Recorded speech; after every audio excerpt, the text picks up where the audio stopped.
Hello दोस्तों, welcome to transient classes. तो friends, आशा राखું છું તમે બધા મજામાં છો, મસ્ત છો। તો ડિપ્લોમા સેમેસ્ટર 4 ના ઇલેક્ટ્રિકલ એન્જિનિયરિંગના વિદ્યાર્થી મિત્ર માટે આપણે આ વિડીયોની અંદર આપણે ડિજિટલ ઇલેક્ટ્રોનિક્સ બરાબર અથવા DEDI digital electronics and digital ઇન્સ્ટ્રુમેન્ટની અંદર મોસ્ટ ટાઈમ ક્વેશ્ચનની આપણે ચર્ચા કરશું। એક્ઝામની ડેટ આવી ગઈ છે બરાબર, તો સેલો સબ્જેક્ટ આપણે આ કહી શકાય છે બરાબર। વ્યવસ્થિત થોડીક મહેનત કરો તો આમાંથી તમે સારો સ્કોર કરી શકો છો। વન બાય વન આપણે જોતા જઈએ। સૌથી પહેલા નંબરનું ચેપ્ટર છે એ તમારું નંબર સિસ્ટમ છે બરાબર।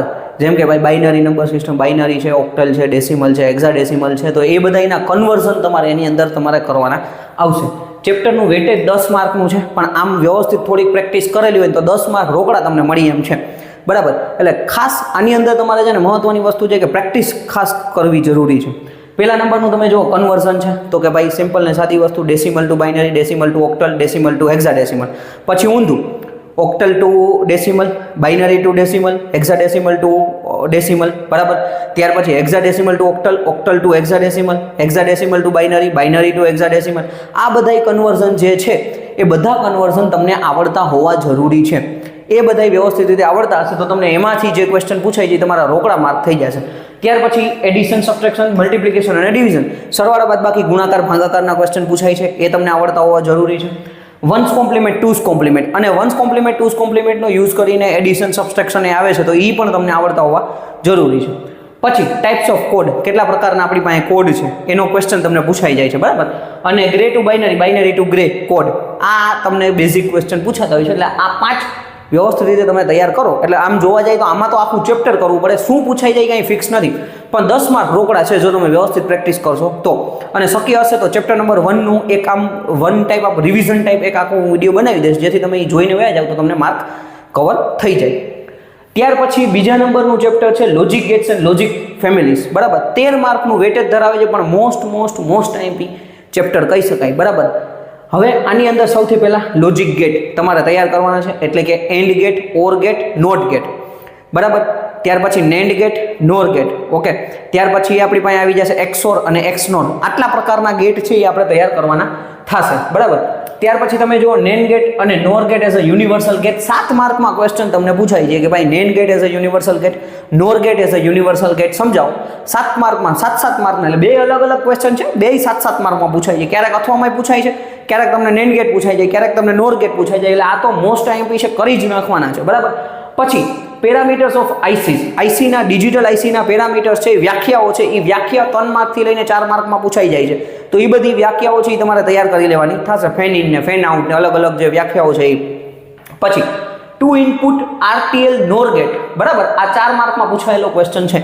Same as it is DTL diode transistor logic circuit બરાબર, આ 3-4 માર્કની અંદર પૂછાયેલા ક્વેશ્ચન છે બરાબર। એટલે આ ક્વેશ્ચન, આ તમારું જે ચેપ્ટર છે એની અંદર લોજિક ગેટની અંદર તમારે ભાઈ ઇઝી છે, વ્યવસ્થિત રીતે તમે gate, logic gate, NAND gate, universal gate, નોર gate, universal gate ઈ કવર કરી લ્યો ને તોય તમારા 7 થી 10 માર્ક જેટલું કવર થઈ જશે બરાબર। હવે એના પછી ચેપ્ટર નંબર 3 ની અંદર આવીએ। ચેપ્ટર નંબર 3 જુઓ, Boolean algebra in combinational logic circuit.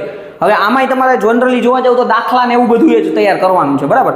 હવે અહીંયા તમે સૌથી પહેલા principle and law of Boolean algebra, એટલે જે બુલિયન એલ્જીબ્રાના જે નિયમો છે એના જે પ્રિન્સિપલ્સ છે એમાંથી એક ક્વેશ્ચન આવી જાય છે, અથવા એ પ્રિન્સિપલ આપણને એક્ઝામ્પલમાં તો કામ આવે જ છે। પછી બુલિયન એલ્જીબ્રાના એક્ઝામ્પલ બરાબર। પછી પ્રિન્સિપલ ઓફ ડ્યુઆલિટી, આ તમને ખાસ 4 માર્કની અંદર પૂછાયેલો ક્વેશ્ચન છે, પ્રિન્સિપલ ઓફ ડ્યુઆલિટી બરાબર। પછી D Morgan's theorem, most IMP છે બરાબર, મોસ્ટ આઈએમપી તમને 4 માર્ક અથવા 7 માર્ક બરાબર, ડિપેન્ડ્સ પેપર સેટર ઉપર આધાર રાખે છે, ક્યારેક 4 માર્કમાં 7 માર્કમાં પૂછાઈ જાય છે। અને ડી મોર્ગન્સ થિયરમ આવડતો હોય તો એના દાખલા પણ તમને આવડી જશે બરાબર। પછી હાફ એડર, ફૂલ એડર, મોસ્ટ આઈએમપી છે, આમાંથી કોઈ પણ એક તો હોય જ છે। સાથે હાફ સબટ્રેક્ટર, ફૂલ સબટ્રેક્ટર વાંચી જાવું બરાબર, પણ આ વધારે આઈએમપી છે, આ તમને 7 માર્કમાં પૂછાય છે બરાબર। 7 માર્કની અંદર તમારે પૂછાય છે। હાફ એડર સમજાવો, ફૂલ એડર સમજાવો, ફૂલ એડર 7 માર્કમાં પૂછાય છે બરાબર। હાફ એડર 3-4 માર્કની અંદર, અહીંયા 3-4 લખી નાખીએ, 3 અથવા 4 માર્ક, ચાલો ડન।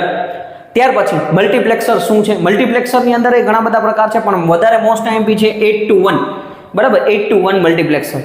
પછી 7 segment LED display, most IMP question આપણે કહી શકાય બરાબર। 7 segment LED display, common cathode, common anode, બે પ્રકાર છે। જો કોઈ પણ એક પૂછાય તો 3 અથવા 4 માર્કમાં, બે પૂછાય તો 7 માર્કની અંદર ક્વેશ્ચન આવે તો તમારે બે લખી નાખવાનું થાય। પછી ડ્રો ધ લોજિક ડાયાગ્રામ, બરાબર. તો એનો મતલબ કે તમને બુલિયન એક્સપ્રેશન આપેલું છે ને એમાંથી તમારે લોજિક ડાયાગ્રામ ડ્રો કરવાનો છે. 3 અથવા 4 માર્કનો ક્વેશ્ચન છે, તો એ રોકડા માર્ક છે, બરાબર. એટલે ઇઝી ચેપ્ટર છે, પણ તમારે થોડી પ્રેક્ટિસ કરવાની જરૂર છે. બુલિયન એક્સપ્રેશન તમારા જે નિયમો છે ને એ બધા પાકા કરવા જરૂરી છે. 17 માર્કનું વેટેજ ધરાવે છે, પણ 17 માંથી તમે એમ સમજી લો 12 થી 15 માર્ક સુધીનું તમે સારામાં સારું કવર કરી શકો છો, બરાબર. પછી ચેપ્ટર નંબર 4 હવે 15 માર્કનું વેટેજ ધરાવે છે, પણ અમુક જે લોકો છેલ્લા સમયમાં તૈયારી કરવાવાળા વિદ્યાર્થી મિત્રો એના માટે થોડુંક અઘરું કહી શકાય. ઓકે, હવે 1 બાય 1 જોતા જઈએ. સૌથી પહેલા આ તો બધાએ ખાસ કરી જ નાખવાનું છે, બરાબર. કમ્પેરિઝન ઓફ કોમ્બિનેશનલ સર્કિટ અને sequential logic circuit. Combinational logic circuit અને સિક્વન્શિયલ લોજિક સર્કિટનો તફાવત કે કમ્પેરિઝન, બરાબર, 4 અથવા 3 માર્કની અંદર પૂછાઈ શકે છે, ક્યારેક 7 માર્કમાં પૂછાઈ જાય. ઓકે, પછી જેકે ફ્લિપફ્લોપ, જેકે માસ્ટર સ્લેવ ફ્લિપફ્લોપ 7-7 માર્કના ક્વેશ્ચન છે. એટલે આ કરી જાવ તોય તમને બેનિફિટ થઈ જશે, બરાબર. વોટ ઇઝ ફ્લિપફ્લોપ શું છે, એની અંદર 4 પ્રકારના ફ્લિપફ્લોપ છે. એમાં જેકે ફ્લિપફ્લોપ છે, જેકે માસ્ટર સ્લેવ ફ્લિપફ્લોપ છે, પછી આરએસ ફ્લિપફ્લોપ છે, બરાબર. આ વાંચી જવાના ખાસ છે, બરાબર. આ તો પરીક્ષામાં પૂછાયેલા છે, 7 માર્ક 7 માર્ક. આરએસ ફ્લિપફ્લોપ છે, ક્યારેક પૂછાય ક્યારેક ન પૂછાય, એના જેવું છે. પછી શિફ્ટ રજિસ્ટરના પ્રકાર એ બધાય તમારે વાંચીને જવાના છે. ડિકેટ કાઉન્ટર 4 માર્કનો પૂછાયેલો ક્વેશ્ચન છે, અને એપ્લિકેશન ઓફ કાઉન્ટર એટલે આ 4 માર્કનો પૂછાયેલો ક્વેશ્ચન છે. આ છે એ તમારે 3 માર્કની અંદર પૂછાયેલો ક્વેશ્ચન છે, બરાબર. એટલે 15 માર્ક છે. જે આમાં કારણ કે ભાઈ આપણે જે ફ્લિપફ્લોપ ને એ છે ને સમજવા થોડાક અઘરા છે વિદ્યાર્થી મિત્ર માટે, એટલે અમુક જે ભાઈ છેલ્લા સમયની તૈયારી કરતા હોય એના માટે થોડુંક ટફ લાગે. કોઈ પહેલેથી તૈયારી કરતા હોય તો એના માટે કાંઈ એટલું બધું અઘરું નથી, બરાબર. વ્યવસ્થિત વાંચેલું હોય, તૈયાર કરેલું હોય તો પ્રોબ્લેમ આવે એવી જરૂર નથી, બરાબર. 15 માર્કમાંથી સારો તમે સ્કોર કવર કરી શકો છો, બરાબર. ત્યાર પછી ચેપ્ટર નંબર 5માં જોઈએ એનાલોગ ટુ ડિજિટલ અને ડિજિટલ ટુ એનાલોગ કન્વર્ટર 7 માર્કનું વેટેજ ધરાવે છે.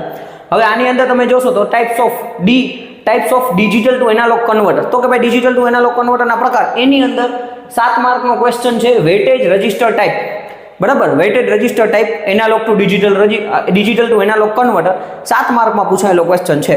ઓકે, એટલે મોસ્ટ આઈએમપી ક્વેશ્ચન છે તમારા માટે. પછી types of analog to digital converter, તો કે ભાઈ એનાલોગ ટુ ડિજિટલની અંદર આપણી પાસે 2 પ્રકારના છે, successive approximation analogue to digital converter અને કાઉન્ટર સ્ટેરકેસ ટાઈપ. આ 2 7-7 માર્કમાં પૂછાયેલા ક્વેશ્ચન છે, બરાબર. આ 2 એટલે આ 3 ક્વેશ્ચન વ્યવસ્થિત કરો ને તો તમારા 7 માર્કનું તમારું કામ થઈ જાય.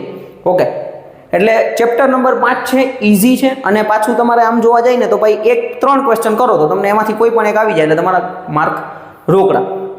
ઓકે, એના પછી તમે જુઓ ડિજિટલ ઇન્સ્ટ્રુમેન્ટ ચેપ્ટર નંબર 6 8 માર્કનું વેટેજ ધરાવે છે. સૌથી પહેલા comparison of analog instrument and digital instrument most IMP, બરાબર. 4 માર્ક અને 7 માર્કમાં કાંઈ નક્કી નહીં, ગમે એટલા માર્કમાં પૂછી શકે છે, 4 અથવા 7 માર્ક, બરાબર. પછી digital frequency meter, ramp type digital voltmeter ને ડિજિટલ મલ્ટીમીટર, આ બધાએ 4-7 ની અંદર આવતા હોય છે, બરાબર. જેમ કે ડિજિટલ મલ્ટીમીટર છે 4 માર્કમાં છે, ramp type digital voltmeter 7 માર્કમાં પૂછાયેલો ક્વેશ્ચન છે, ક્યારેક 4 માર્કમાં પૂછાઈ જાય છે. સેમ ડિજિટલ ફ્રીક્વન્સી મીટર છે એ 7 માર્કની અંદર પૂછાઈ ગયેલો ક્વેશ્ચન છે. એટલે આની અંદર તમે આ 4 ક્વેશ્ચન વ્યવસ્થિત રીતે કરી લ્યો તો તમને બેનિફિટ થઈ જાય, તમે આરામથી તમે કવર કરી શકો છો ડિજિટલ ઇન્સ્ટ્રુમેન્ટ, બરાબર. એટલે આ તમને એક આઈએમપીનું લિસ્ટ આપ્યું કે ભાઈ આટલું તમે વ્યવસ્થિત રીતે કરીને જશો તો તમને પ્રોબ્લેમ નહીં આવે.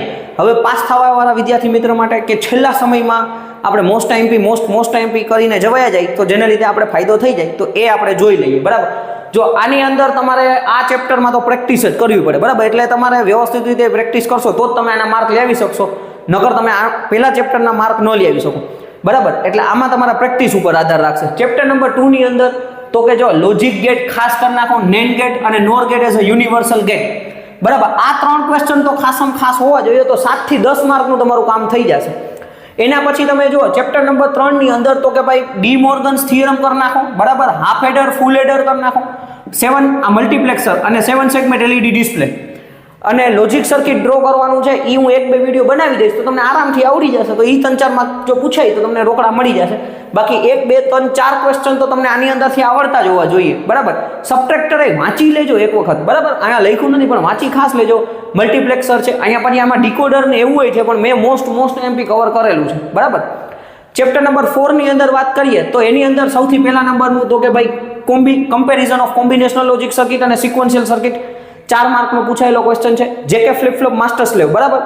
હવે આની અંદર એક આ જેકે ફ્લિપફ્લોપ વાંચી જાવ, માસ્ટર સ્લેવ, આ 2 ખાસ કરી જાજો, અને એક એપ્લિકેશન ઓફ કાઉન્ટર, બરાબર. આ 4 ક્વેશ્ચન કરી નાખજો લાસ્ટમાં, મોસ્ટ આઈએમપી, બરાબર. પછી 6 અહીંયા ચેપ્ટર નંબર 6 નું જોઈ લે તો કમ્પેરિઝન તો ખાસ આવડતી જ હોવી જોઈએ. આમાં કાંઈ બહુ એટલું નથી, આ બ્લોક ડાયાગ્રામ જ છે બધાય. તો વ્યવસ્થિત ખાલી બ્લોક ડાયાગ્રામ ડ્રો થઈ જાય તમારાથી, એ 2-3 વખત તમે પ્રેક્ટિસ કરી લ્યો ડ્રો કરીને, તો એના પ્રમાણે લખવાનું છે. એટલે આમાં કાંઈ બહુ અઘરું નથી, આ તો આખું કરવા જેવું છે. અને આની અંદર તમે જુઓ તો કે વેટેડ રજિસ્ટર બાઇનરી આપણો weighted register digital to analogue converters છે, એ ખાસ કરી નાખો. અને આ બેમાંથી કોઈ પણ એક વધારે સક્સેસિવ, બરાબર, successive approximation analogue to digital converter એને કરી નાખો, બરાબર. તો એ તમારા માર્ક રોકડા થઈ જશે. વ્યવસ્થિત રીતે તૈયારી કરશો તો આ સબ્જેક્ટ અઘરો નથી, સમગ્ર સ્કોરિંગ સબ્જેક્ટ છે. તમને સ્કોર સારો તમે આની અંદર કરી શકો છો. ચેપ્ટર નંબર 1 ની અંદર પ્રેક્ટિસ મહત્વની છે, કારણ કે કન્વર્ઝન ઘણા બધા છે, એ તમને આવડશે, પણ સરવાળા બાદબાકી ગુણાકાર ભાગાકાર કરી નાખો તો એ તમને તનક માર્ક અપાવી શકે છે, બરાબર. હવે તમને સ્ક્રીનશોટનો ટાઈમ આપું છું, ત્યાંથી તમે વ્યવસ્થિત રીતે તમે સ્ક્રીનશોટ લઈ એટલે જેટલા પણ રાઇટ કરેલા છે એ તમે પ્રોપર વાંચવાના ચાલુ. વાંચવાનું તો બધાય છે, જે હોશિયાર વિદ્યાર્થી છે એને તો બધું વાંચવાનું છે, બરાબર. એને આમાં નથી લખ્યું એ પણ બીજું તૈયાર કરવાનું, તો કારણ કે તો જ હોશિયાર વિદ્યાર્થી કહેવાશે. પણ છેલ્લા સમયના તૈયારી કરવાવાળા વિદ્યાર્થી મિત્રોએ આટલું છે એટલું તૈયાર કરવાનું છે. અને લાસ્ટ સમયમાં ભાઈ આ બધા જેટલા રાઇટ પાડે છે એ વધારે વારંવાર વાંચીને તમારે જવાના છે. બાકી કંઈ પણ ક્વેશ્ચન હોય કમેન્ટ કરી શકો છો, પર્સનલમાં મેસેજ કરી શકો છો. આપણું વોટ્સઅપ ગ્રુપ બનાવેલું છે, એની અંદર તમે જોઈન થઈ જશો. Okay, thank you friends.